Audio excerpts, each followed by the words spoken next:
Hello, everyone, and welcome to the WDW News Today podcast. I'm Eric Morton, and with me, as most times, Tom Corliss. Tom, it's great to see you. I see you're wearing your Indiana Jones, is that the rain spooner? It is. Very nice shirt. That my wonderful girlfriend got me, yes. It's very nice. Very nice. I see you're wearing your C shirt.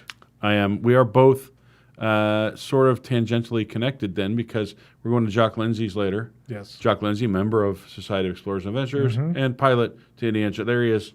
There's this plane right here on your shirt. There's the C-3PO. And various snakes. I don't know if Reggie is represented here, but there are snakes. I think we're going to be fed bows out of Reggie's cage today. We are. We're going to go to Jock Lindsay's for the new menu. Knock on wood that it's available. We're very excited for that. I just want a minecart full of meatballs. Is that what you want? That's the thing. It's a minecart full of meatballs. Why not? Just like my grandma used to make. Remember when Short Round says, "Hold on to your meatballs, Dr. Jones." No time for meatballs, Dr. Jones. They Great throw him moments at the movie. guy. And that's what he was grabbing out of people's chests, the meatballs. He's like, you had meatballs before this encounter. And he'd take them out and he'd eat them. And then he says, "Now that's a spicy meatball." And then he fell in the river. Yeah, And then the crocodiles were like, meatballs! And they ate him. They're like, oh, we thought he was a meatball.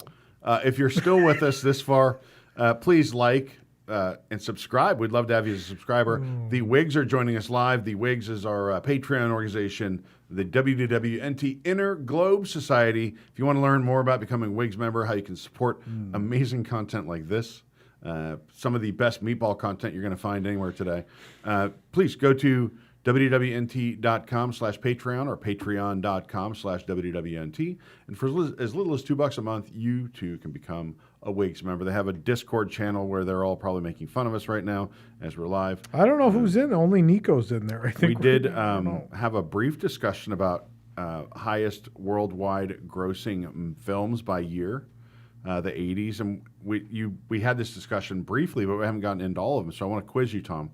Pick number one, the highest grossing film for each year, starting with... Some of these you went over already. I did go over some of them. Yeah. 1980.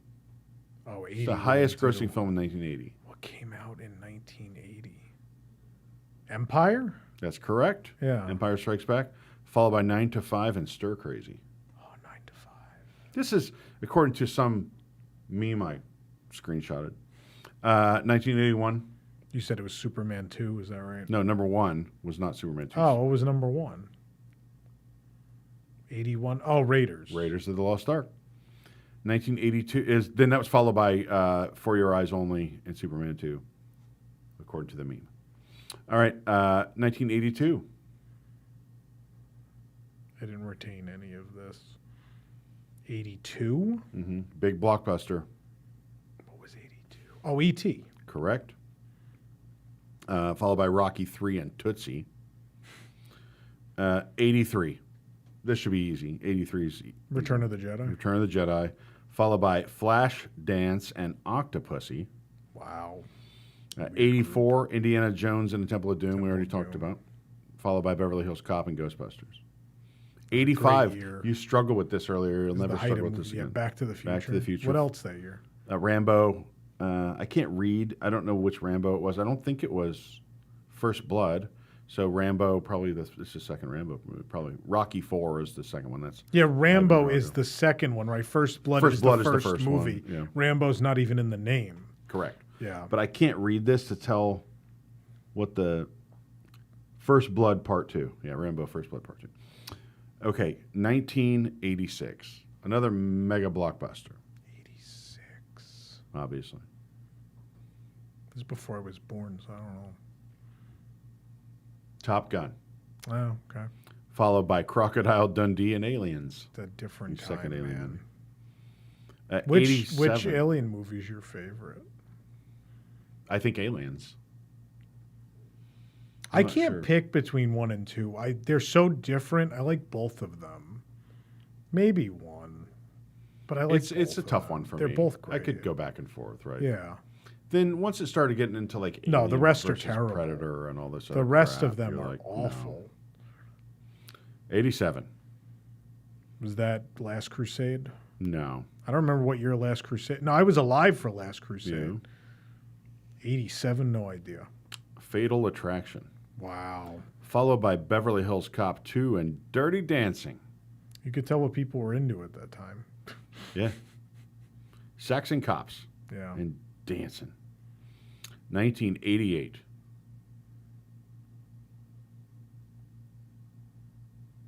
Rain Man. Followed by Who Framed Roger Rabbit and Coming to America. I knew Roger wasn't number one. We Is end 89 Last Crusade? 89 is The Last Crusade was the top film. Followed by Batman and Back to the Future. Wow, I forgot that beat Batman. Wow.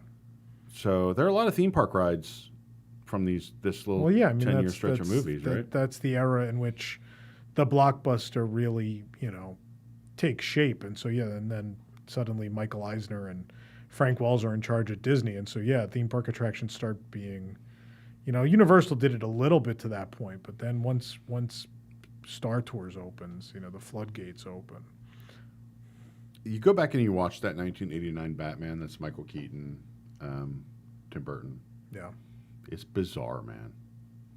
It's it doesn't great. look any. It's really great in a really campy way. Like, I don't think at the time I realized how cartoonish it was. But it was Jack considered Nicholson's the portrayal. opposite at that time, right? Because Batman was considered campy, and people were like, "Oh, they're going to do dark, like brooding Batman." And so it's wild as now you look back, 35 years later, you're like, "Oh, it was kind of campy."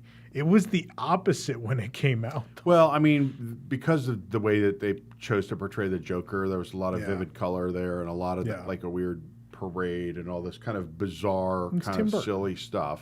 Yeah. And then it really got darker when Christopher Nolan got a hold of it years later. But I was born in the dark. I was born in the dark. All right.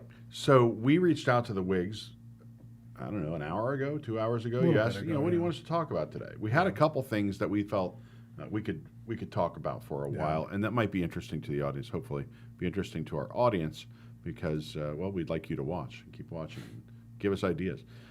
But the first one they mentioned was, this is very difficult, and this could take us a while if we take it too seriously. They want us to rank the World Showcase countries. Not by like if you'd actually want to go there, but just how they are as a pavilion within EPCOT, the 11 countries of World Showcase. So we will start by just going through them. So we start with... Can I just give you my number 11? Sure. Instantaneously? Morocco. Yeah. So... Morocco wouldn't have been like... in fairness, I love Spice Road Table, but there's nothing else to do there. Like, the whole back is closed. There's no shopping right now other than Aladdin merchandise and some other vaguely Moroccan goods in that store in the front, but there's nothing left. Let me stand up for Morocco a little bit here, right? Because some of this has obviously been a transitional thing because of ownership and restaurant closing and things like that make it less than it used to be. Morocco has a lot of stuff going for it. I understand, like architecturally, it's gorgeous. The cast members there are great. Yeah, many of them have been there for a very long time. Spice Road Table, really underrated spot to go get a meal, especially if you can get one during the fireworks. Yeah, during the fireworks. Also, for most of the last few years, they carried Eagle Rare, which is a difficult to find bourbon around here, and sometimes off and on they'll have it again and it'll disappear and they'll have it again. Yeah. But I love to go there and then you go across the promenade back into that sort of marketplace that has a sort of clear plastic roof so it feels like an outdoor space. Yeah. And I think that is one of the best places, bar none, in EPCOT to relax. So from that perspective, I think Morocco is great. Also, every festival, whatever they have going on in Tangerine is usually really good. I think some of the exhibit stuff is kind of boring, right? When you go into the museum and they have that weird race thing, Yeah, the gazelle race of the gazelles or something. Yeah, like that. it's not the most interesting cultural exhibit I've ever seen. Well, the thing is, they took this very seriously, this share your culture with this, but I think it missed the mark, and it's almost too much like a museum and not enough like a theme park. So there's a sort of weird feeling when you go in there. I think. Look, I think every pavilion has had good and bad art exhibits over time. Like there's some that have been staged at the Japan Pavilion where I'm like, people don't.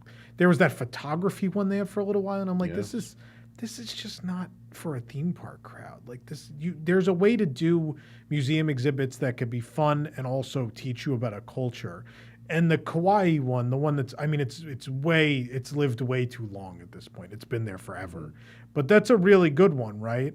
And then on the other side, like I think they did a really good job staging that Native American exhibit at the American Adventure, right? I think that could have been real boring, and I think they did a good job of like using multimedia in interesting ways and showing really great older cultural artifacts, but then also trying to tie it into more modern, right? Because there's some stuff in there that's like, wasn't there a snowboard or a skateboard or something? There's been some weird stuff. There's some stuff, and it's like, oh, okay, so this brings it to today. It's not just, you know. It's actively curated, though. Yeah, because people be like, oh, it's a museum, so it's going to be all old stuff. And so sometimes I think you have to fight to keep it relevant to the audience. By the way, my mother just texted me. The movie they wanted to film in their house was not A Bronx Tale. It was Love Story. Oh. There you have it, little cultural tidbit. Tom's family's home at one point was considered to be used to film the movie Love Story. Yeah. It's a pretty big one. Chose not to because I don't remember if it was my mother or my father just didn't want to move out for 2 weeks or whatever. Yeah, I get it. They just chose not to. But oh well. anyway. What could have been. But yeah, Morocco, I will say this, another thing in defense of Morocco, I would dare say it is the EPCOT project with the longest lasting legacy and impact on future Imagineering projects, because everything they learned there was either copied and pasted in some way or just simply used as inspiration for, number one, Adventureland in Disneyland Paris.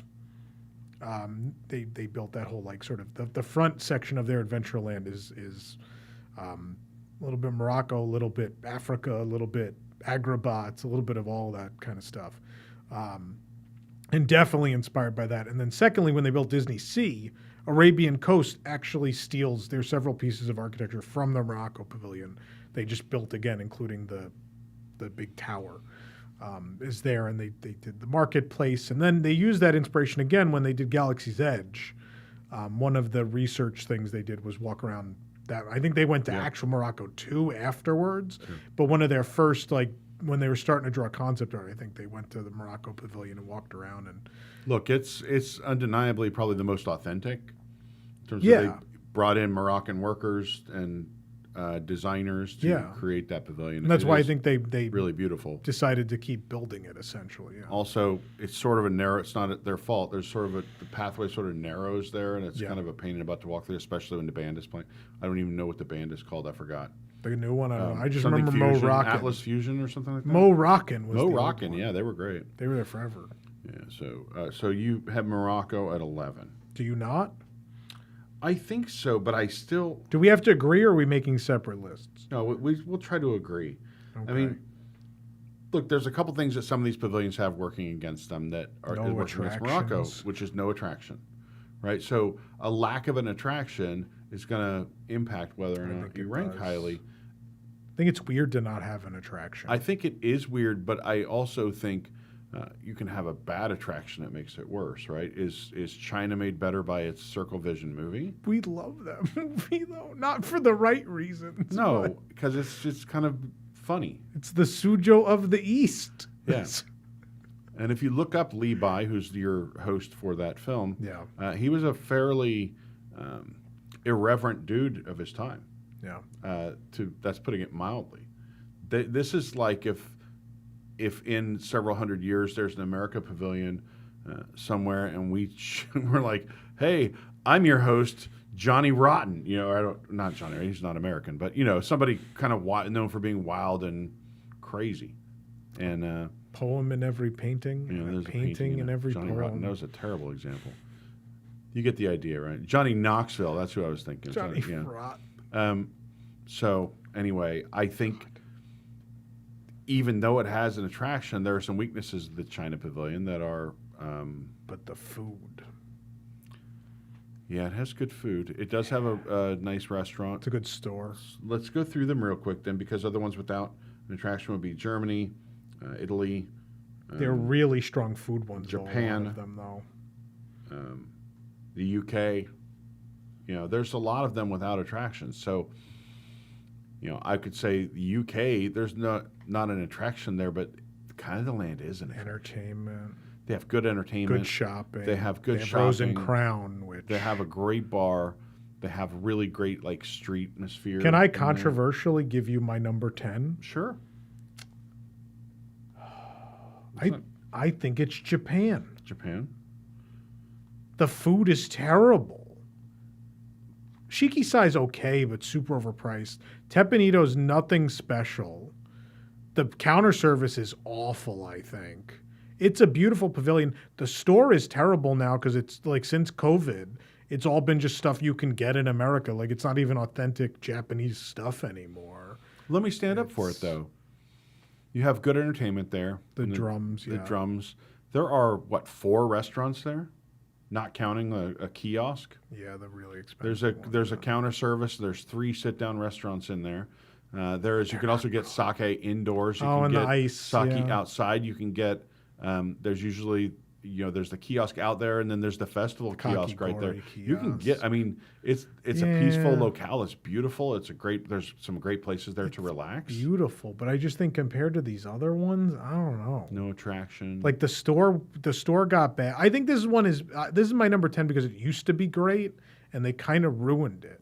I think the food's gone downhill. They've cut entertainment. The Candy Lady went away. I don't go The back exhibit's been there forever. Was that over 10 years old, that exhibit now? in there. Oh, yeah. It's been there forever. The store keeps getting worse. I don't go back The in restaurant, there Teppanyto, is just very mediocre. Shiki-Sai's fine. Teppanyto, I agree. They could season their food a little bit more. Look, Yeah. it's hard to screw up teppanyaki. But when you're not as shrimp, good, chicken, beef. you're not as good as either Benihana or, am I blanking on the Kobe. other one? Kobe. Here in Orlando, and that's a chain. You can go to one of 8 of those, and they're good. I'll tell you, I've never been disappointed at a Benihana or a Kobe. They're all pretty. They're all pretty much the same. None are better than the other, but they're better than Teppanyto. Teppanyto is more bland, I would say. Yeah, It's more bland. I don't way more dislike the money. place. It's a little bit more bland.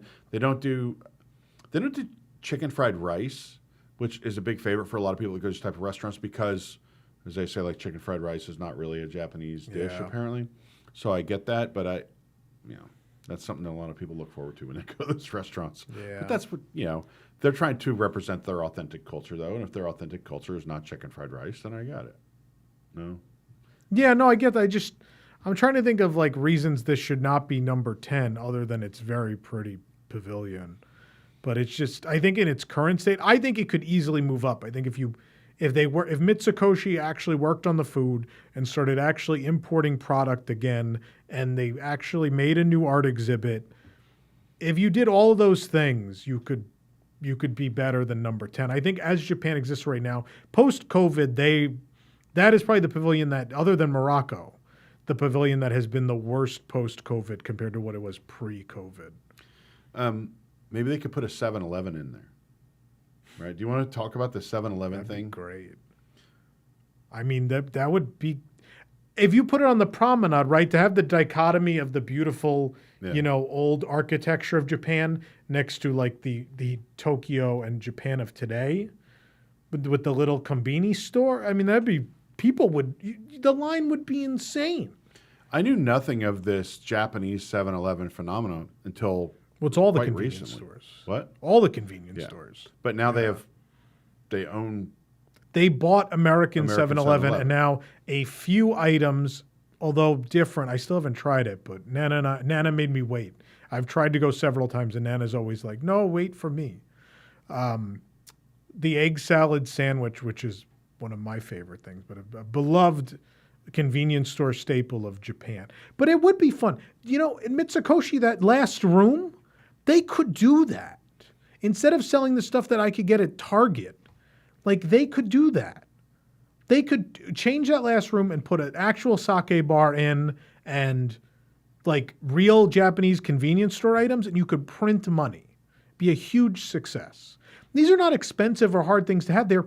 We're talking about prepackaged egg salad sandwiches. Like it wouldn't be rocket science. Yeah. And it wouldn't be hard to keep them, you know? I don't know. All right. Do you have an idea for 9? Who a front runner for 9 is? Do you have an idea? I mean, I think it might be China. Dated Circle Vision movie. They got rid of live entertainment. Haven't brought any of that back as far as I know. That's not really Disney's fault. No, I'm just saying, like, when you talk about the pavilion, the strengths of the pavilion, they don't have that live entertainment You know anymore. what which I think is important. worse, though? What? Canada. There's less dining options. The film is not good. They ruined that. It's very pretty. Le Cellier is a very good restaurant. Yeah. But then the store is just, it's all Disney merchandise, right? Like they don't even have their own stuff. And also, like, it's not, Aren't they? it's so close to the U.S. that there's not a huge cultural difference there. So it's not, I don't know. Yeah. It's just. Le Cellier, very good restaurant. I think that pavilion is beautiful. It is. Including They when you all go, are, right? Are we going to say about any of them that they're ugly? I think No. they're all pretty. No, but I like the diversity of what they're showing, right? Because you have sort of a peaceful, serene garden up front, and then you go up to the back, and there's like this rugged, rocky waterfall, and like it makes you feel like you're in the mountains there. I think it's very well done. I agree with you. It's the one that I think covers the most different landscapes from a country. Yeah. The other ones tend to focus on a single region, right? Typically. Especially the U.S., I would say. Well, yeah, the U.S. is not even really a full pavilion, but because it has like one of the most premier World Showcase attractions, though. I don't think it's going to be our bottom, but Canada, America might come up soon, though. Canada, you have a signature restaurant. You have no counter service. No counter service. You have a couple nice kiosks there. You have live entertainment on a stage out there. Yeah. You have a great view. You have a well represented. The architecture and stuff is well represented. I'm okay with putting it 9. What was the one you wanted 9? I was thinking China, but I just love Nine Dragons so much. I don't like 9 Their Dragons. exhibit is good, right? They have the Shanghai exhibit, which is kind of fun. Yeah. The store is really good. I could go either. We'll just say 9 and 8 are Canada and China. Put China and then Canada then. China is 9. Yeah. And then sure. Canada is 8. Yeah. I think this is the part where we check the Wigs chat and see if we're getting no one's really said roasted anything for this. No. No. Is it Everyone's just quiet Nico today. They're very quiet. Okay. 7. 7. Okay. All right, this is getting tough now. I can make a case for a lot of things here at 7. I don't want to put the American Adventure low because the American Adventure is great, but there's really not a whole lot else. I mean, they made the counter service better. And they added that bar. The bar is good, but there's not. And the art, and again, the art exhibit or the cultural exhibits are very nice. Do you consider America Gardens Theater as It is American, or is it part of the whole park? It's part of the pavilion. It's part of the pavilion. I mean, that's very strong. What Voices I don't like of Liberty. Mm-hmm. I don't like that it's this very one-dimensional representation of colonial America, and really, I mean, they try to represent different regions with the different styles of barbecue in the restaurant. They execute that, depending on how you feel about it, with varying degrees of success. But they try to do that, but otherwise, architecturally, it's very one note. You know, it's very much like 1776 Philadelphia, and to me, that's like, if I were trying to express to someone what America is, I don't think we scratch the surface there. But it might be my bias just saying, like, is that really how we're perceived in the world as 1776 Philadelphia? I think there's so much that America has imparted into sort of popular culture globally that there's just a lot. I mean, But if you're an international guest and you've come to Walt Disney World, do you really think they're only going to Disney World, or are they going to go see American culture? Correct. Otherwise, I think that's what happened there. Was they're like, we don't need a full pavilion. They're here. We're the host country. So as the host country, we should have a spectacular attraction But other than that, we don't really let the other countries shine. Other than we will have a really great attraction about American history. And it's worth pointing out to me, as a counterpoint to what I was saying, is in the attraction, they do showcase various geographical areas of the United States that are different, whether it's, down in swamps or up on in national parks, or, even in New York and the Statue of Liberty and all these. So they do try to showcase what America's about a little bit. I still feel like the attraction needs an update. I feel like it's weird that we basically stop. There's no more scenes basically. Maybe we'll be together next year, and then it's like, all right, like we haven't. American history ended at World War II. No, before the end of World War II.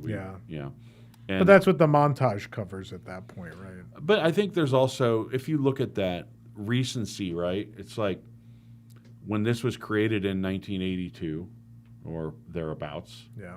Some of these things are fresher, and it's a little more difficult for people to look at history. Yeah. That lived through that time. You couldn't do a Vietnam scene in 1982. Can you imagine them doing like the Rushmore? Like, you ever see Rushmore when he's got the Vietnam? Yeah, no, play? It was too recent, right? Right. I think that like was for us, it'd be fresh. like if they added 9/11 not in video form, that would be too much for people. I think. Correct. Yeah. Yeah. I think it's a difficult line to walk with an attraction like that, right? Because you're trying to chronicle American history, but you're trying to do it in a way that, look, they address some touchy subjects without getting too deep into it.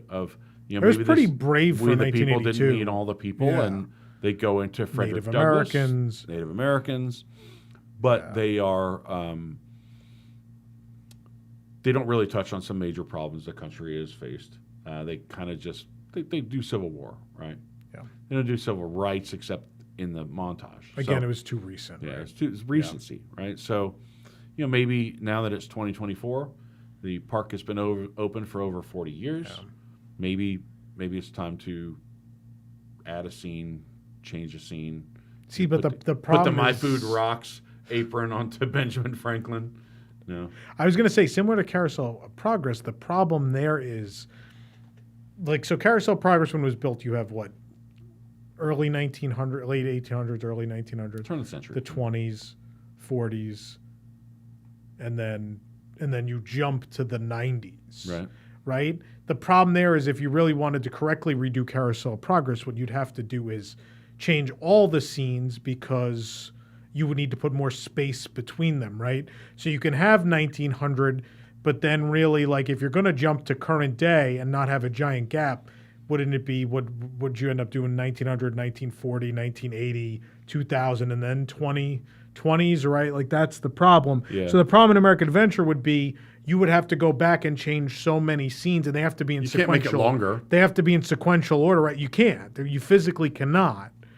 So I don't know. I don't know what the answer is. Maybe till the end of time they'll just update the film montage. I don't know. Yeah, we'll see. I mean, does that make this pavilion? This pavilion does not have a real sit-down restaurant. It has a kiosk and a counter service. Liberty, though. Has the Voices of Liberty. I don't think it could. I think we got to hold on to the U.S. and put something else in that 7 slot. And what else would we put there? Well, I could say Germany. I was gonna say maybe Germany. That's because they never. But I like Germany more than Italy, though. Yeah, but Italy has a lot of dining more options. and better dining, other than their festival kiosk, which is disgusting. Right. So, Germany. Look, beer a garden. lot of entertainment in Italy. Beer Garden is one of my favorite restaurants. I know you don't like it as much as I do. I like Beer Garden. They have. I liked it better family style. It was fantastic. Entertainment at the restaurant. They have entertainment outside quite often. Mm-hmm. Character meet and greet with Snow White. Caramel Cooch. The Cooch. And great, the Kunst. Great, really nice shops. The Glass Kunst. Yeah, diversity of beverage options. Couple Germany has a lot going for it. Stores are good. Doesn't have an attraction, but it does tell diverse shopping. It does tell a nice story about Germany. Obviously, leaving some parts of it out. Yeah. But you're trying to put your best foot forward for your country. No attraction, but neither does Italy. Yeah, neither does Italy. I would say the dining most people will say that Italy's dining is better because of Via Napoli more so than about Tutto Gusto. But is Germany more iconic with the park for its drink and snack game, though? Right? Is the pretzel, the beer, the caramel shop? Does all of that, the beer garden being like one of the most legendary Disney dining venues, period. I think that all eclipses, like, I would tell you now, I'd rather eat at Via Napoli, but if I had to save either the dining in Italy or the dining in Germany for historical purposes or what it means to people, I think all of those snack options and beer garden mean more to Disney World and are more of the Disney World experience than... Look, I would say gun to my head, if I could only save one, I would save Germany. I like the way you kind of go back into that and it's a community space. Italy, you go back in there and it's just kind of a traffic space. It's kind of an empty space with not a whole lot Like, going I on. love Via Napoli, but it's just a big dining hall, essentially, right? Beer garden is that classic Disney, we like, night for day or whatever, day for night, whatever it is. You know, it's current, it's always Oktoberfest and it's always night. And there's this fantastic entertainment in there. That is, if you want to experience Epcot Center, it is still Epcot Center in that room. It is still Disney World as we know and loved Disney World in that room. That pavilion feels more like Epcot Center as opposed to Italy, where either things were added later or remodeled so much that Italy is kind of a newer pavilion, even though they opened the same year, if that makes sense. Yeah, I mean, I think they're both beautiful, and I'm glad that they're both there. I think Germany's going to edge it out here. Yes, I agree. So put Germany at 6. I kind of want to put Germany over France, but France is hard to beat for a number of reasons. It's hard to beat France because there are 2 attractions, really 3, if you think about it, because Beauty and the Beast Sing-Along becomes Impressions de France. The snack game. Their snack game is incredibly strong. The Grand Marnier slush, the ice cream parlor, anything from the bakery. And then back behind the creperie. Oh, yeah. And Remy's Not to Ratatouille sit Adventure. down and go to the window. Really, I mean, the France Pavilion. It's huge. It's massive. It has areas tucked away to discover. I really like that, spirit of discovery. Yeah. Great views. Not only do you have a view of the World Showcase Lagoon, but you go to the side and you have a view of the Skyliners coming in and leaving, going almost right over the bathrooms there. You have, plenty of space, lots of diversity of options. So you can't just get the Grand Marnier slushy and champagne, all that stuff. You can go around and get crepes. You can go and you can get fine French dining. You can get really fancy French dining. If you want to, Chefs de France is go garbage, back into the bakery. You can go back into the. There's that boulangerie, a patisserie, and there's also the Lazal. That's you end up getting a Z sound. Okay, Lazal. The S and the H make for a Z sound. There's so much to eat and experience in France that I couldn't possibly put. Well, is 5 is... Watch out. USA. We have 5 is UK, right? Okay. Because it doesn't have an attraction. Doesn't have an attraction. Doesn't have a restaurant. I mean, I'm sorry. It does. It has a fish and chips restaurant, right? It doesn't have I think it's overrated. what I would consider a cultural experience in their restaurants. No. I do think, look, I think it's something we're all familiar with. So maybe that's. I mean, I guess you can get a Scotch egg, I suppose. Look, no, you can sample their culture in their restaurant. There's no doubt about it. But it's another culture where the like Canada, it's not too dissimilar for architecturally. Yeah, there's some interest there, but for cuisine wise, they didn't really go for because the counter service is fish and chips. Yeah. How many places in our country can you get fish? It's everywhere. Any town in this country, you'll find somewhere that serves not like fried you can fish in England, right? No, but also I don't think the one you're eating there is like England either. No, and I would say my experience. I spent a lot of time in England. Fish and chips on every corner, right? Yeah. Also, England has a lot of international cuisine, right? Yeah. So it's a lot of Indian. A lot of Indian influence, especially. Yeah. And so they have, which is odd, mainly because English food, generally speaking, is fairly bland. Yeah. And Indian food is quite the opposite in many instances. So I think I can't see why Indian food took off so much in in the UK because their food was so good that Well, yeah. people tried Indian food. Were like, oh yeah, get our food out of here. We don't need this. I heard someone say once that like England conquered the world in pursuit of spices and then decided they didn't want to use any of them. Oh my God. But kebab places are on every corner Yeah. when you go to England. At least the places I went in England. Yeah. And it was a very their cuisine is not. There's English cuisine, right? Yeah. They have their beans on toast and weird stuff like that, and spotted dick and all these bizarre things. Katie really giggled Katie's at that laughing. like she's 5 years old. But That spotted dick. but You've never heard spotted dick before. That's usually what people yell when I'm in the theme park, but that they look who I spotted. spotted. But no, they have. So there are foods that are English, but I don't think they're foods that like dazzle the world, like they No. put out into the world, right? I do like a good No, there's Scotch not egg, like though. people aren't opening beans and toast places in the United States. They'll open a fish and chip stand. That's Now I their main. really want a Scotch egg right now. Yeah, I'm hungry because all we ate was chips today. not English chips. No, but like Potato actual chip- bagged crisps. chips in anticipation of Jack Lindsay's. Yeah, So we have UK in the 4 slot, despite Five. in the 5 spot. I'm sorry, despite the fact that Rose and Crown, bar none, one of the best spots in any theme park for getting a drink. Norway. Norway. Let's talk about that. Because food, like the table service is not great, nor is it meant to be because it's princesses. I don't hate it. It's not my favorite, but their bakery is awesome. But not everything in the bakery is awesome, right? There are things that are great. The rice cream. Rice cream, school bread, Yeah. Viking coffee, Yeah. Christoph coffee. Yeah. But don't get those pretzel things. No, they're not They're good. terrible. They have one of the most popular attractions. They have one of the most popular meet and greets.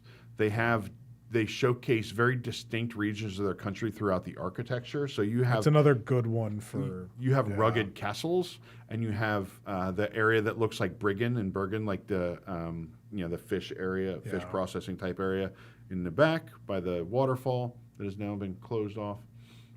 And then you work your way out Then to you the work your way countryside. around. You get the stave church. You have then the roof with grass on it, Yeah. and then you have the area where Anna and Elsa are. The summer house. The summer house. You're showing That was the best integration of IP I have seen, where they built a facade that enhanced the pavilion, as opposed to Ratatouille, where I think it kind of hurt the pavilion. Summer House really, really improved that. So I will say this about France. What they did there is pretty and lovely, but it took something where you were experiencing another culture's architecture in 3 dimensions, and it put it onto 2-dimensional flats. But then also all they did was redecorate the backside of existing buildings and didn't really change the architecture and they at all. put up a lot of just painted 2-dimensional Yeah. flats, and it doesn't look good. They didn't pull it off properly. So when you're coming into a place like Hollywood Studios, you could be forgiven they could be forgiven for making something that looks like a studio flat, right? Yeah. When you had the old Streets of America, your flats they added to the experience of you feeling like you're on a movie set. You go into a place where you're supposed to be experiencing their culture, arts, and architecture, and they suddenly have a bunch of painted flat. I don't mind forced perspective, but when you're just doing 2-dimensional painted flats, I thought it was lazy and a missed opportunity. So from that perspective, Norway really nailed it, I feel like. Yeah. And Norway, more than any other pavilion has impacted my life in the sense that it made me want to go to a place that I actually went there because of EPCOT. Yeah. So I've been in other countries, that are represented at EPCOT. I've been to Canada, France, UK, I'm sure other places. I'm trying to think. Africa. I've been to Africa. I've been to Mexico. But I went to Norway I did get sent there by the military at one point, but I went there as a tourist specifically because of the pavilion. Which to experience. have I not been to? Well, I guess I've still not been to Italy or Germany. I've been close to Italy and Germany, but I did not go to Italy and Germany Yeah, I got or the UK. I have not been to Europe. I have not been all over the place. I want to hit them all. The rest those are my 3. We've probably covered them between us, except Germany. Oh, Morocco. I've not been to Morocco. Yeah, those 4. All right. So it's 4 Norway, or you want to put America because there's just, I'm gonna it's put just America. the American. Yeah, I think American Norway pulls it Adventure. off. Yeah. Is Norway 3 then? Norway is probably 3, and the thing that makes This is the real fight now. what, 2 France and 1. Mexico. I think so. Yeah. So here's what I'll say. Mexico has some really incredible moments, right? You walk into the pyramid and it's a stunner. It's a take your breath away moment the first time you do it. There's a restaurant inside that pyramid. There's a restaurant back across the promenade. Both serve similar cuisine, but good food. They have a lot of dining options because they have the quick serve right there, and they convert the back half of the dining room to the table service restaurant into like indoor secret quick serve seating during the day. Can I say I love La Hacienda? I haven't been to San Angel in a while. Yeah. I love Hacienda. Every time I've been to La Hacienda, I'm like, oh, that was expensive, but it was good. That's always how I feel about that. The counter service is solid. I know people love the margarita place. I know, Well, there are several margaritas. There's Choza outside. They're and both. then there's La Cava. They're similar, which is a very interesting. I think it's very interesting the way they tell about their culture, specifically around how they make tequila inside with the beautiful artwork inside on the walls. Very pretty. And really great shopping inside. Really interesting. It used to be. This is ridiculous, but 10, 15 years ago, you could buy like Tostitos and salsa inside in a place. A total park hack, right? I'll just buy this. God. Yeah, those were the days. But they still do the wood carving, which is great. Yeah, and they can carve the rings outside. Yeah. Obviously, a great, fantastic band that has endured for generations now. Mariachi Cobra. And Mariachi Cobra. Yeah. Really, like, they hit every part of the mission, which is like entertain people, educate people, share your culture with people, share your food, have an attraction, like really showcase your country. And I feel like they understood the assignment. France is missing one of those aspects, so I think that has to be number 2. France has no entertainment. Yeah. Currently.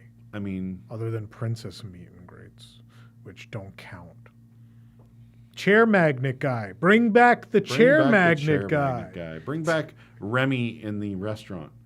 Yeah. Oh, that was. I've told you that story before, right? I didn't tell my parents. Oh, really? I took them to chefs. I took them to chefs. I didn't tell them why we were eating there. They thought it was weird because usually, when we ate at EPCOT, it was usually back in the day it was always Alfredo's, and now it'll be. Now I'm more diverse, but that's the only place we really ate back there. Now my mother texted me, by the way, and said, no, I think it was Bronx Tale. Oh, we don't know what movie. Who knows? Was almost filmed in Tom's house.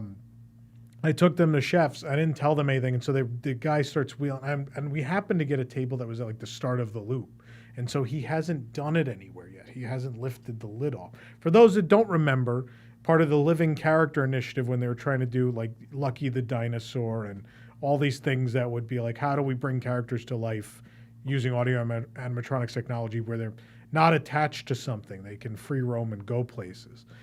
So they did a tiny Remy where a guy came out as like a server and lifted the lid, and Remy would be there going like this. It was not the most complicated figure. He had this pose, and he could go yes and no, but his arms were always like this for some reason. I don't know why. But anyway, like they come over and my mother's like, we didn't order more food. They lift the lid and my mother lost it. It was an amazing moment. More like that, please. But anyway. I think that is a good tiebreaker. Look, and we kind of have a list now. And I will say that while I think Mexico does the best job of checking all the boxes of what an EPCOT pavilion should be, it's not necessarily my favorite pavilion. No, I agree. There are other places I like. Look, each one of these almost all of them, has a little spot that you can kind of claim as your own maybe people don't notice, where you can go and just get off the beaten path and chill out for a little while and enjoy the background music and the vibes and the feel. And that's what makes Epcot so great, because I feel like there's so much because to the other offer. stuff that made Epcot great was demolished. Yeah, but but I feel like the mission of sort of having these spaces, and someone created these spaces that are not only awe-inspiring but sometimes intimate. If you walk around the corner and find a place that really feels like yours, right? I have places in this park that really feel like they're mine. You can't do that at Magic. You could do that until they get rid of Tom Sawyer Island, I suppose. But even then, you'd have to go to the island, though, right? Like it's a pain in the butt. even that little desolate area back by Big Thunder, like people are waiting for their family there to come off the ride, right? Like, doesn't really exist. It's all high traffic there, kind of. But that's the thing is, I think people lose sight of this. Everyone's so worried about it's going to not be a park anymore and blah blah blah. I think by increasing the square footage of that park by so much that you could walk, not just the rivers, but what they're going to do back for Villains. Yeah. I think that will alleviate a lot of the pressure on the rest of that park. And maybe there will be corners that are a little crowded now that maybe will become those spots where you can kind of hide from people once there's more land for people to vanish into, right? Because even in more recent years, people have discovered Center Street on Main Street. That's not a thing anymore. You can't always hide back there anymore. There's people back there all the time. Oh, I get back there. I mean, if you're in the morning, especially. Yeah, but I'm saying like it's not a place. In Epcot, these are spots that you will be alone almost all day. In Morocco, there's that back corner. You could be alone pretty much the whole day back there. That is a fantastic spot. I hate to spoil it for people that go there, but that little spot in Morocco is really special. And I could name almost one in every country. Yeah. All that space behind the UK pavilion on the water. Yeah. Amazing amount of space down there. You don't even notice it's there. And you go back there and you're like, oh man, this goes on forever. I like the weird walkway in China on the right. Yeah. To the right of the temple where you like the garden. Yeah.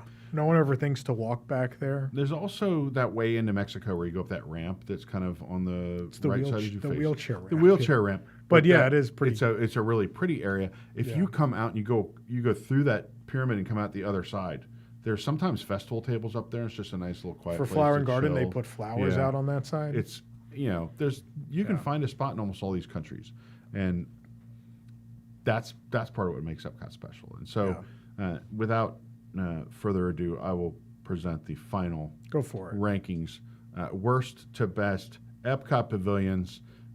Please let us know in the comments if you agree. You want to rank? We could rank Future World next if you want. Oh boy, Morocco is number 11. Japan is number 10. China is number 9. Number 8 is Canada. Number 7, Italy. Number 6, Germany. Number 5, the UK. Number 4, America. Number 3, Norway. Number 2, France. And number 1, Mexico. Also, that's the order of most climbable. It's also they're also in order of climbability, I believe. If we did this again, if we just wiped the slate clean and came back tomorrow, I could come back with these in a mostly different order. I think I'd still have a same kind of general zone they're all in. But I don't want anyone to think that Morocco is not worth visiting because we ranked it 11th. No, we said all our positive things about Morocco, right? So they're all good. They're all the first thing I want to say is they're all beautiful. Like none of them are a slouch architecturally. If we rank them architecturally, you might be able to turn that list upside down.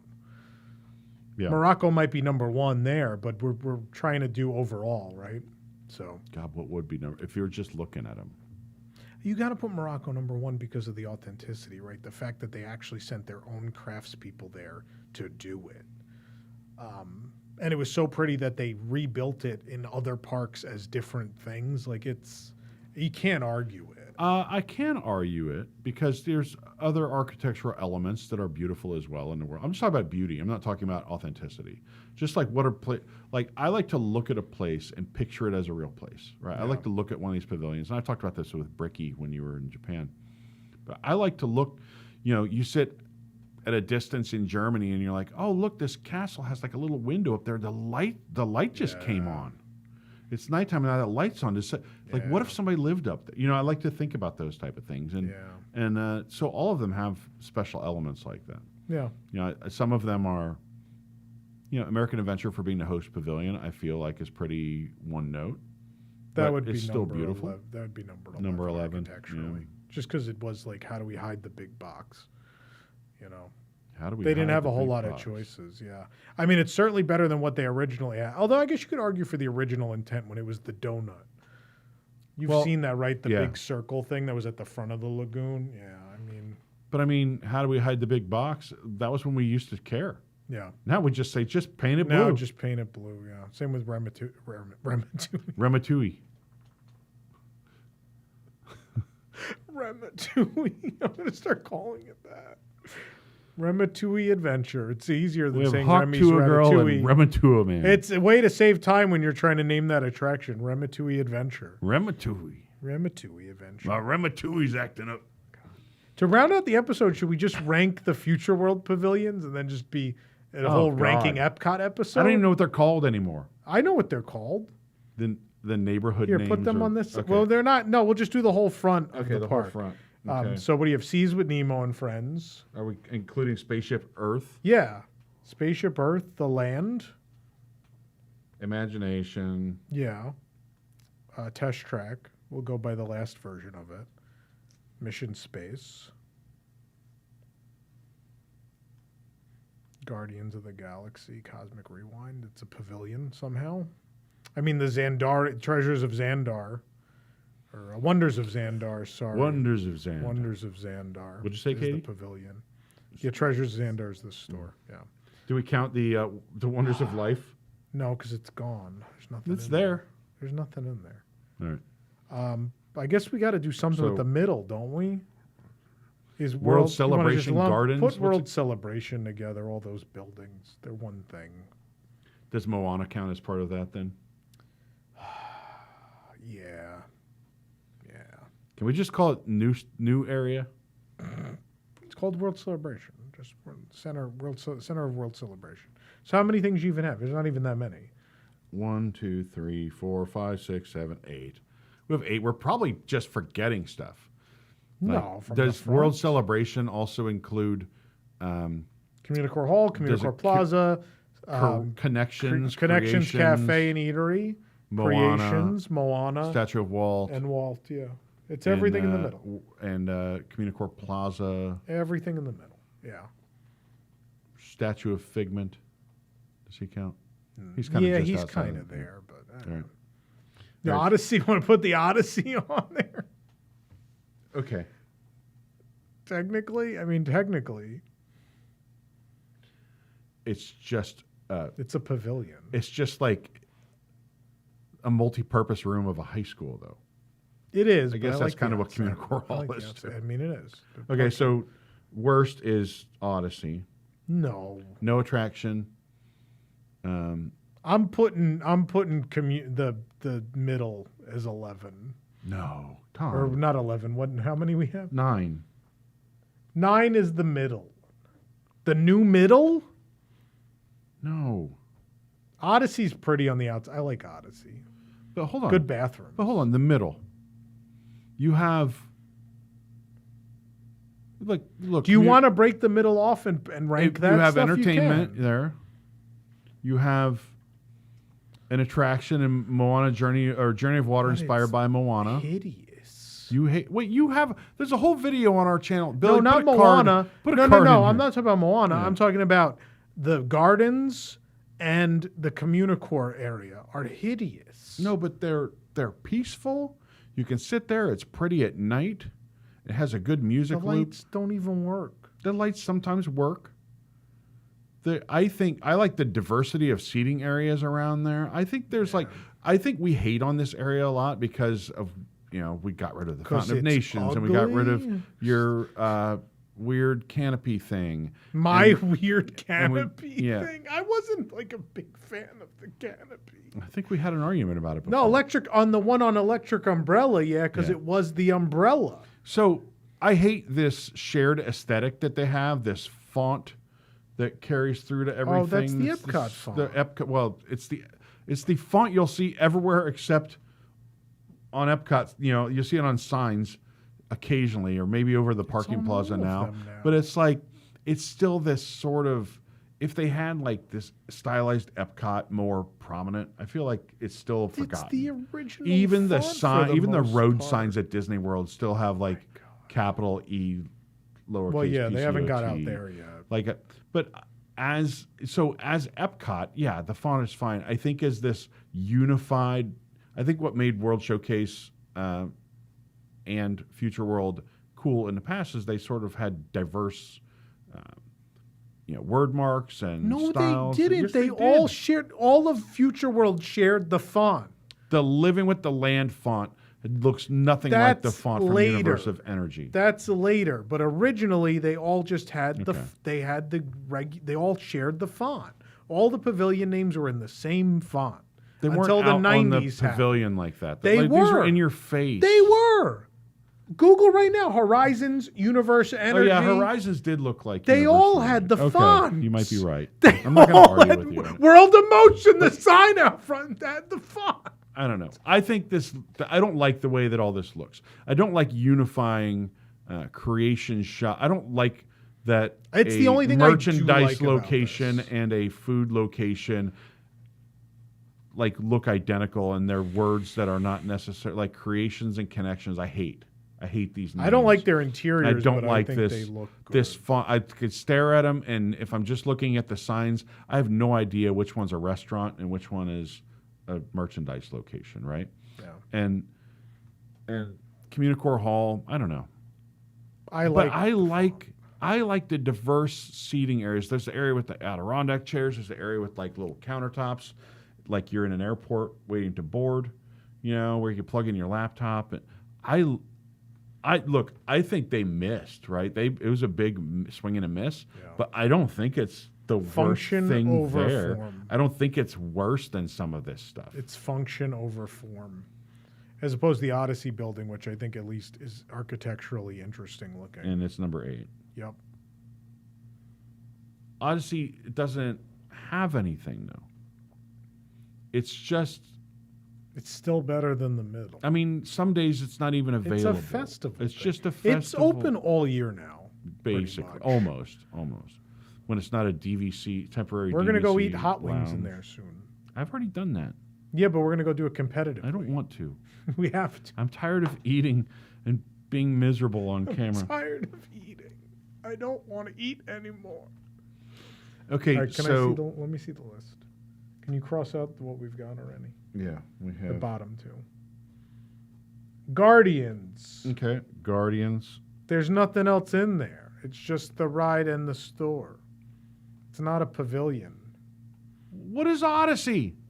What? What Yeah, we ranked it ahead of Odyssey. Yeah, I know. I'm just like, 7 is Guardians. That's not a pavilion. okay, 6 is Mission Space. I think Test Track. They're both bad. Test Track it's a showroom. There's a showroom in it. But also, It's a ride it's an in a original showroom. building. But it's a ride in a showroom. But it's an original building. So is Guardians, even though they ruined it. Well, it's kind of an original. They put I a giant don't- gravity building When there. it's maintained, I don't hate the Mission Space building. I think it's cool. Okay, so Test Track is 6. Then I'll go Mission Space, but Mission Space accomplishes the ride is garbage, but it accomplishes what a pavilion is supposed to be, right? You have the attraction, you have an array of things to do in the post show. There's a playground for kids, there's an interactive learning exhibit, there's a postcard thing, you make A postcards, restaurant. there's a shop, there's a restaurant. It kind of has it all. If that ride was good, it would be number 1. But the ride is unfortunately one of the greatest abominations in the history of Walt Disney Imagineering. So it I is don't not. think it's one of the worst things they've ever done. It I don't is think it's top one of- 5. It's one of the biggest blunders for sure. I mean, I think I think it's cool. Like, I think the tech is cool. It doesn't make for a good or a Disney ride. When I ride that, I think, oh, this would be the best thing at Universal, is what I feel when I ride that. right.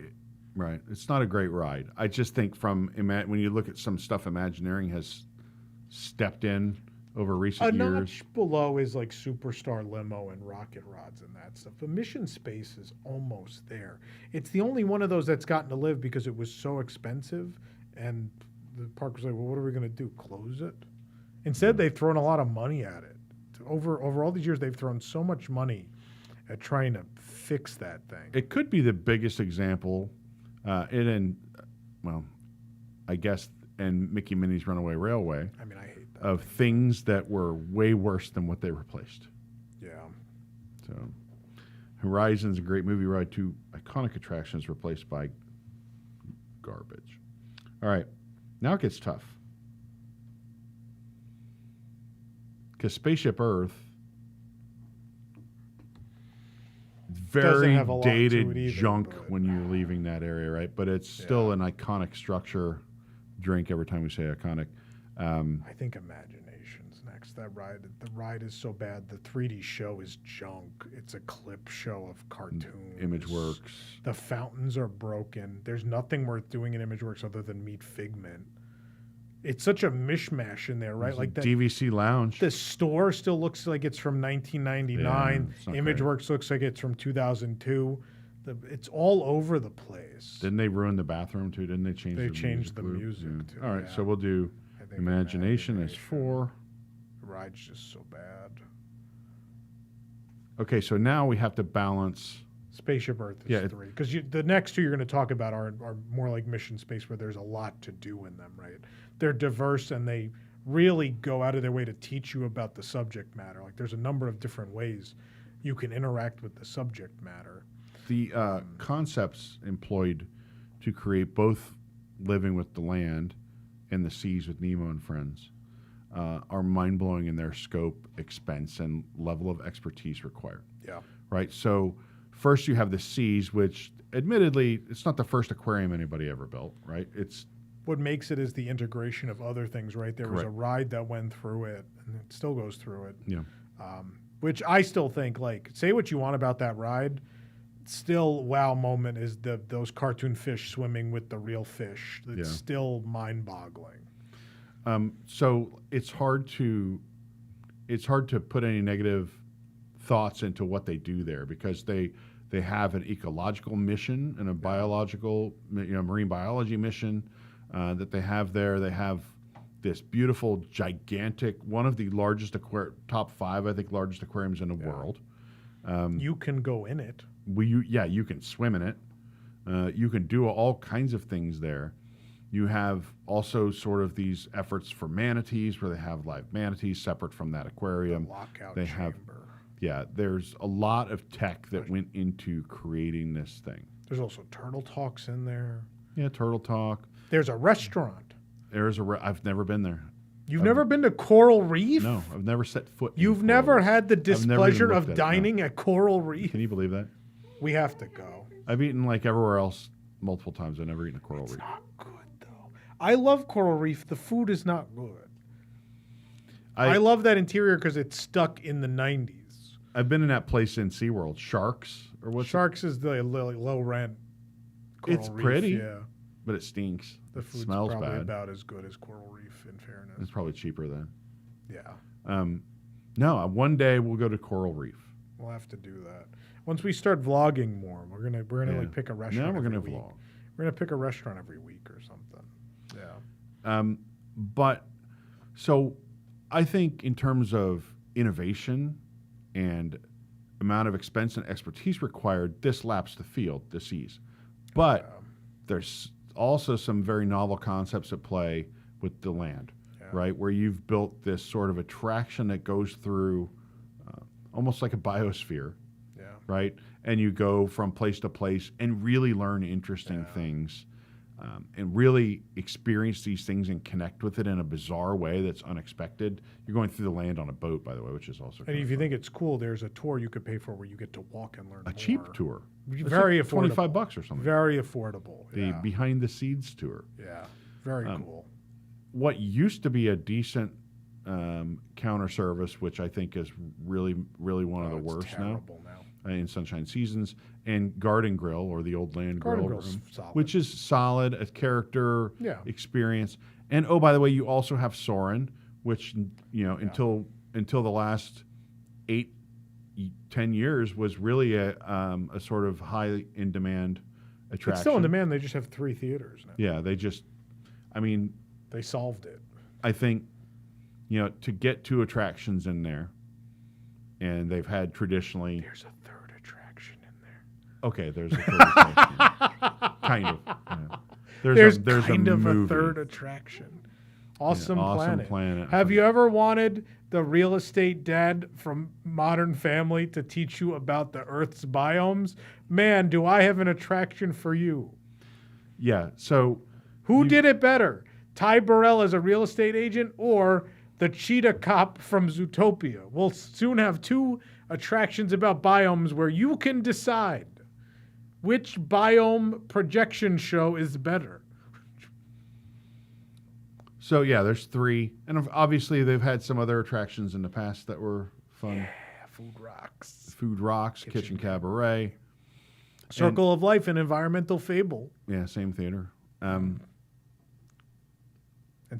everyone's favorite, Symbiosis, which I Was think that about the hands Lion King? down. No, that's Synergy. Symbiosis.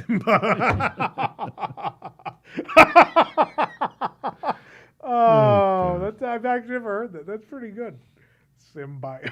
Write that down for this week on Disney Plus or Unbuilt Disney. No one's going to get it because no one remembers Symbiosis. Because I think, and I've had this conversation with Jason, it had to be the single most boring Disney attraction ever built. I think I remember it, and I think it was like pictures of microscope footage of like it's cells pretty bad. dividing, and It's pretty bad. I don't remember what it was. That's why that was like one of the first original Epcot things to go away because they were like, we got to do something with this.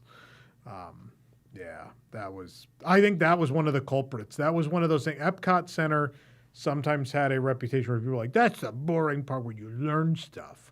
But obviously there were things where like people didn't realize they were learning when they rode Spaceship Earth or Horizons or Figment, or those things were just amazing and awe-inspiring. And then a lot of the film stuff was awe-inspiring because it was they invented so many new types of film and projection technologies for Epcot. It's insane. All of those things were new. The Impressions de France, that semi-circle vision with the larger format, was all new. Even, we're laughing about Symbiosis, but that was an aspect ratio or whatever you want to call it. Yeah. That had never been done before. It was giant. Horizons, the film in Horizons. Omnimax. Yeah, Omnimax in a ride, and you got to choose which film to watch. See, that's the thing is like now you go like, yeah, we have projection mapping and all these things, but these are things that you see anywhere you go, as opposed to what projection was used for when Epcot opened was to enhance things, but also they were things there you couldn't go. There was nowhere else in the world you could go at that moment when those things opened to see that technology. You could not see that scene with the lasers in Journey to Imagination. There was nowhere you were going to go see that in 1983 other than that pavilion. Horizon, you were not going to go see that multiple Omnimax theaters anywhere in the world in 1983 except for in that building at Horizons. There was no projection surface like the top of Spaceship Earth where they turned the whole thing into a giant like planetarium. You couldn't do that anywhere. There was none that size anywhere. Yeah. Obviously, over time, it got less and less innovative, but especially when that park opened. So, knowing all these things about these 2 pavilions, we have to pick one that's the best. And I don't know how to do that when you have 2 things that are so innovative and distinctly different. They are both great.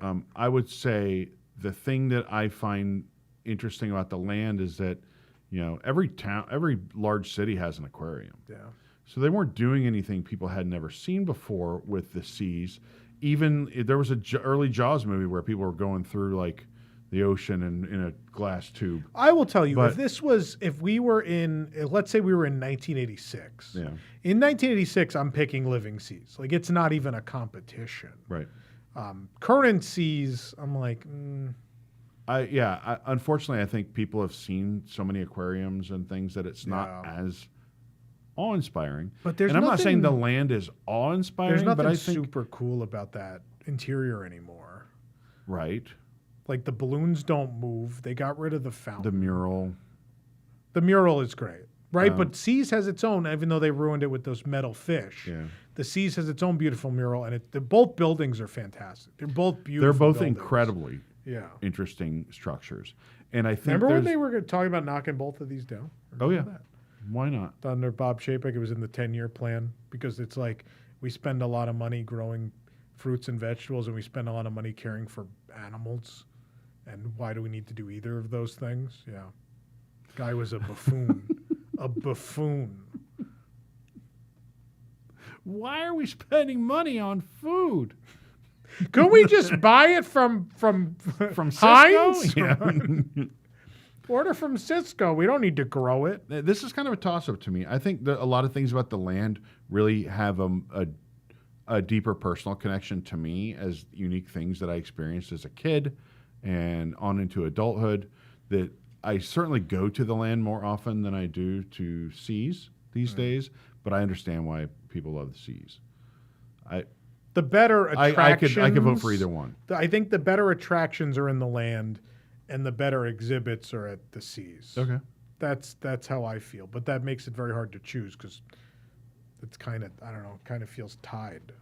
And they both have a restaurant. They don't do. both have a counter service, though. No, but also that counter service might as well now not even count as a counter service based on what it is. They both serve fish. You have over at Coral Reef, you have a lot of fish on the menu, and at the Garden Grill, you get goldfish crackers on your... I do, when I was a kid, people used to joke and be like, oh, you eat fish while you look at fish. And I'd be like, yeah, okay. Now as I've gotten older, I'm like, that is kind of weird. But that's why Red Lobster, like the lobster tank was never at your tables. Right, you don't eat lobster while you look the lobster in the eye. I always thought it was a little. I mean, while we're on it, I thought it was a little morbid that Chick-fil-A has the cows trying to not get slaughtered and make you kill chickens. I think that's weird. Wow, it's I all don't know. weird. I did have goldfish at the Garden Grill, and they were delicious. You mean the cracker, the goldfish cracker? Is that what you meant by they both have fish? There is a fish on the plate at Garden Grill. No, but they also give you the goldfish. The mac and cheese. Yeah, with mac the and cheese with goldfish. Yeah. That was my poorly formed joke. Eric loves fishes because they're so delicious. I love fishes because they're so delicious. Gotta go fishing. Today's podcast brought to you by Goldfish Crackers. No, but we can advertise for something. What should we advertise? Go ahead. How about the Carousel of Products? You can go. I think we're still selling our Tip Top Club. We have a few of those shirts left. Yeah. We did those in collaboration with our friends at Park Candy. Are gone. Our friends at Park Candy are. You can also buy that shirt they made for us exclusively. You buy it through us. Go to parkcandy.com and you put in WWNT. Well, yeah. At checkout, you get 15% off. I want to correct you on Carousel Products because even though I yelled at Jason this morning, it's still not working. Go to shop.wdwnt. That's the best way to get. I thought it was www.nt.shop. It's both. They both work because we both have said them wrong on several occasions. But do that. Carousel Products is it's a redirect and it's not loading. I don't know what's going on with it. But you should do that. If you're a Wigs member, you could also pre-order Christmas Santa Gertie. Oh, is that up now? Wigs members. Okay. You go through, if they go through link. Patreon or they go through Discord to find the link, they can order Santa Gertie. It's on pre-order now. Gertie. There are more Wigs members than there are Santa Gertie plush, so I would suggest getting on that. I think we will have a number of them left for the general public, but just in case, I want to let you guys know you still have your exclusive pre-order window for Santa Gertie. Limited edition. Gertie. Yeah. She's looking really fly tonight. Oh, yeah. But we didn't pick. Got to fix. That was good. We got the ad in before the reveal. That's what all the real channels do. Yeah. Before we tell you what our top Future World Pavilion is, please hit that like button and subscribe to the channel. It really helps us out. I've heard that from other people, so that must be true. I was going to tell you to subscribe to Watch Mojo because that's what they do. They always do the countdown and then they get to number 1, and that's where the ad comes in, and then they tell you the number 1. Okay, find out on part 2. We'll see you next time. No. Like TikTok, Yeah. I'm going to vote for the land To be one? to be one. I don't know. But I'm pliable here. I'm like, No, that's fine. I like living with the land, and I like Soarin', and I like Garden Grill, and the building's beautiful. I like the seats. I like them. I could go either way because I like both of them very much. They're both very pretty, and they both remind me of Epcot, and I like them. I think the Seas is something that would appeal. Like if I'd never been there, it's the one I would want to be like go to first. But I think after decades of going to Epcot, I just think the land, for whatever reason, feels a little bit more like home to me. Sure. So I'm going to put it number one. Lock it in. Final answer. So you want to Open the quick recap? suitcase. All right. So for your future world, or whatever we're calling this area, number Future 9. World Discovery, Celebration, and Nature. Yeah. For number 9, the middle of it. It's the 9th best part. Number 8 is the Odyssey, which we decided on our own is its own thing. I guess they used to bill it as its own thing. I don't know. It's a thing, yeah. Number 7, Guardians. the Wonders of Xandar Pavilion, Guardians of the Galaxy. Number Hope you 6. enjoyed those exhibits. Unless you bought a lightning lane, I hope you enjoyed the gray hallway. Does anyone know what they call themselves? Yeah. Number 6, Test Track. Number 5, Mission Space. Space Race is fun. It's Nana's Number favorite, 4, I've been told. Imagination. Yeah. Number 3, Spaceship Earth. I like how you had to 2, clear that up because they looked like you wrote C's twice. Yeah, I had to like make my E better. SSE versus SEAS. SSE versus SEAS. It's on your shirt. Why didn't Yeah. you pick C for your number one? Why? I don't know. Why didn't you pick This doesn't Morocco represent any as your number one that's, pavilion? That's fair, I guess. So number 2, the Seas. Number 1, Living with the Land. All right, Jock. There you have it. Get the plane up.